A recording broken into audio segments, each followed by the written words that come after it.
Hola Piedad, ¿cómo estás? Hola Gloria, ¿qué tal? Bien, gracias Piedad. Has escrito novelas, has escrito libros de poesía, obras de teatro, ensayos, has hecho crítica de arte, conoces muy bien todo este mundo de la cultura. Pero ¿ha tenido un papel relevante la cultura en la construcción de paz en el país, Piedad? Ay, no sabría contestarte, Gloria, porque el papel político del arte es una cosa tan sutil, tan que no cae en el discurso explícito, tan que tampoco tiene que ver con la militancia de los artistas en los países, ¿no es cierto? A mí me parece que un tipo como García Márquez, por ejemplo, transformó en parte el pensamiento político de este país, o por lo menos a sus lectores les dio visión política del mundo. También creo que en los columnistas hay una buena proporción de escritores o de gente que se dedica de alguna manera al arte y que incide también algo con su opinión, pero no nos hagamos muchas ilusiones, es decir, no es desde ahí desde donde vienen las influencias del pensamiento ni nada. Yo creo que este país está muy de espaldas al pensamiento en general. Se dice ahora con mucha frecuencia el arte para sanar. ¿Es realmente útil el arte para sanar las heridas de un país tan fracturado por la violencia, por el dolor? ¿O tampoco cumple una función sanadora el arte? No, Piedad? yo creo que sí. Yo creo que el arte tiene una función terapéutica muy importante.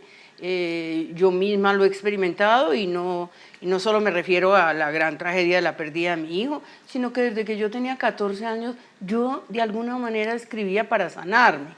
Pero entonces, eso tiene que ver solo con una parte del arte, digamos.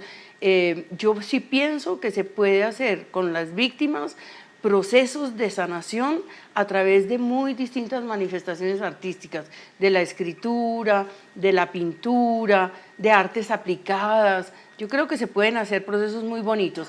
Ahora, el arte, de alguna manera, está obligado, ¿sí?, también a ocuparse de las realidades políticas de un país. No es que todos los artistas tengan necesariamente que manifestarse así, pero yo creo que hay una pulsión interna en el artista de relacionar lo subjetivo con lo objetivo y lo político, lo que lo rodea. Entonces, esas interpretaciones del arte, si son poderosas, si son auténticas y sobre todo si no responden a un imperativo que es como ese de el arte tiene que, podrían llegar el arte, digamos, no a sanar a un país, pero sí a ayudar a tomar conciencia y a estremecernos, podríamos decir. De todas maneras, todo este proceso de la firma de la paz y los acuerdos y todos, pues ha habido como una explosión de manifestaciones de arte, de cultura y demás. Pero existe el riesgo de que se banalice la paz, que se ponga como, que sea como una puesta en escena y se pierda el centro importante de la paz como una acción. Totalmente, yo lo veo con las preguntas que hacen los periodistas, ¿sí?, en general, y perdón, ¿no? Pero es como, ¿cómo haría usted para sanar a partir de lo que hace? Y es que esas cosas no son así, no son de esa manera, ¿no? Se pueden producir estrategias, ¿sí?, y llevarlas a espacios donde se está persiguiendo la sanación. Pero yo creo que eso es un proceso mucho más profundo, complejo y difícil que ese que responde a la facilidad de usemos el arte para sanar o desde el arte vamos a transformar. Yo creo que eso es una cosa de largo aliento, de mucho tiempo y muy bien manejado sin caer en esa banalización que tú dices. El espectáculo. En este programa buscamos ir a las regiones apartadas, para que la gente, las pequeñas comunidades, nos cuenten cómo están sintiendo la paz. Porque con dificultades y todo, pero está llegando la paz, ya no estallan las minas, ya no los bombardean. Hay un deseo y una ilusión para que se consolide. Sin embargo, en las grandes ciudades, la paz se ha vuelto un discurso dialéctico. Izquierda, derecha, tú eres comunista, tú eres fascista. ¿Qué fractura y qué división de país, Piedad? Sí. Primero, mira, creo que hay muchos discursos, ¿no? Digamos, en la red ni siquiera hay discurso, porque no hay algo constituido que se convierta verdaderamente en debate, sino insulto, agresión, burla, una cosa muy plana y muy elemental y muy prehistórica. Creo que el verdadero discurso estaría en la gente común y corriente y en los escritores que tenemos la obligación de renovar el lenguaje. ¿Qué pasa? Yo creo que lo testimonial sería importantísimo en este momento. Si el arte sabe llegar a esas comunidades y hacerlas hablar, ¿sí? Con verdad, podríamos hacer muchas cosas, ¿sí? Porque esa es la función del arte. Decías en una de tus columnas, la titulabas insidia. Insidia es una palabra poco común, pero sí abundan los insidiosos, ¿no es cierto? Sí, me llama la atención que la gente ya no usa casi la palabra insidia, ¿no? Es que la violencia del lenguaje a mí me interesa muchísimo, ¿sí?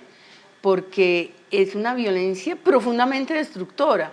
En el seno de una familia, por ejemplo, la insidia puede ser brutal, ¿sí? Es decir, o en el seno, digamos, de lo laboral. Una persona insidiosa puede envenenar para siempre un espacio laboral. O decir cosas que parecen verdad y son mentiras.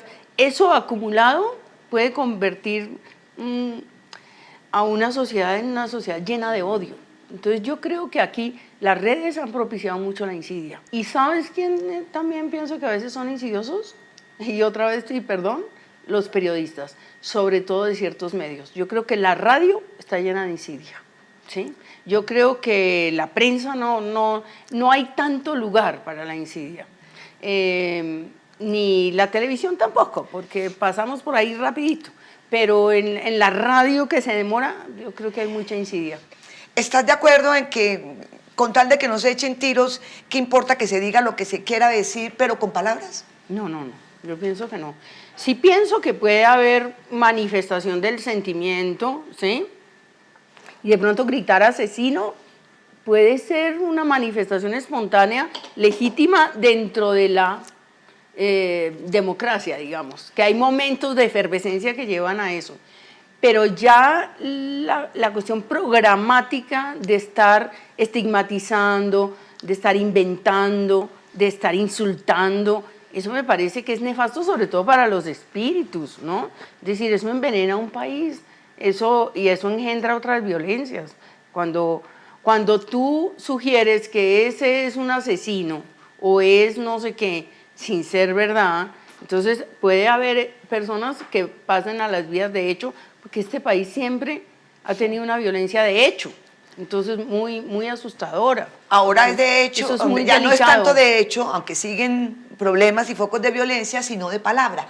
Me decía una colega, Gloria Cecilia, he tomado la decisión de que no me voy a juntar y no voy a hablar sino con gente que piense como yo.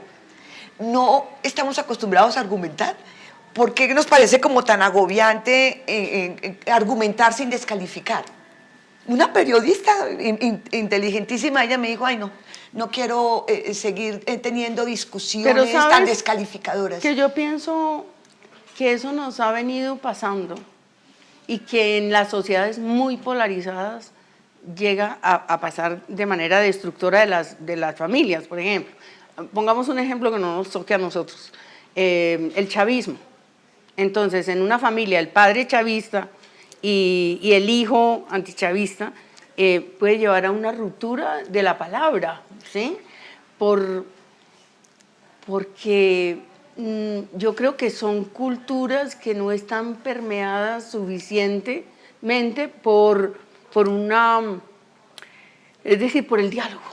por el diálogo, porque no nos han enseñado a dialogar respetuosamente, disentir respetuosamente, Sí. y además, sobre todo, controlar los ímpetus agresores, ¿no? Sí, no nos han acostumbrado a argumentar y a dialogar, es como, o guardar los sentimientos, o ahora como una cascada, como una explosión que ha facilitado las redes.